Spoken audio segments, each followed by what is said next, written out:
Here with some insight on what lawmakers are doing to address affordability is Ohio Senator John Husted. Great to see you this morning, Senator. So first off, you take a look at new polling out from Impact Research and the Wall Street Journal, and it says which party in Congress has better policies when it comes to the economy. Republicans are up 6%. Why do you think that is?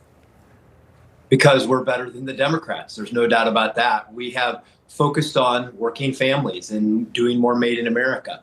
Literally this year, the working family tax cut's going to kick in, which means no tax on tips, no tax on overtime, cutting taxes on Social Security, a $2,200 per child tax credit. Instead of a $3,500 tax increase for the average family of four in Ohio, they'll see more than a $5,000 tax cut. That's more money in their pockets to buy the things that they need to live and thrive. And then you also see gas prices at the lowest levels we've seen in years, put costs into everything in their lives. And so our policies are working for working families, and that's why the American people support them. Senator, the Trump administration also focusing on lowering costs after unveiling their health care framework just last week. Trump wants more money for Americans rather than these big insurance companies. But looking at the Wall Street Journal poll again, Democrats are up 15% when it comes to the issue of health care. So how does the GOP plan to make up this difference matter? Is there an appetite amongst your Senate Republican colleagues to bring the president's plan to the floor for a vote? Do you ever see it getting there?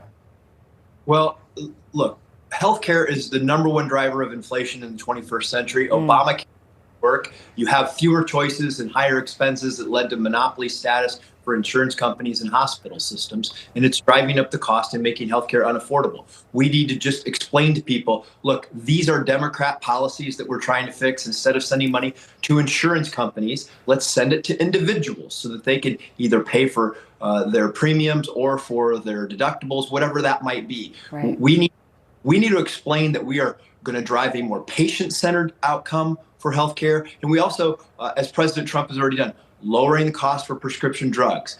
In President Trump's plan, more transparency so we know what things cost so that we could buy cheaper services rather than paying for inflated prices. So once we explain and implement some of these patient-centered, consumer-driven proposals, I think you'll see our numbers rise on that occasion as well. Senator, I want to talk about the Upward Mobility Act, which I know you introduced, aimed at reforming federal benefits by tackling the benefits cliff and encouraging career growth. Can you tell us how this bill can open the door for more economic opportunities for working Americans? Yeah, our poverty system is a trap in this country. If you're a mom trying to raise two kids, you have a 20-hour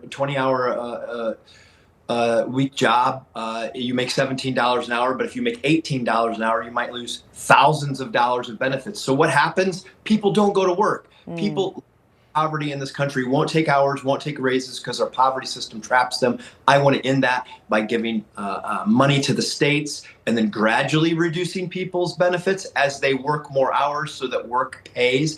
It is the single most important issue that we could address to raise the affordability question, to solve the affordability question for America's lowest earners.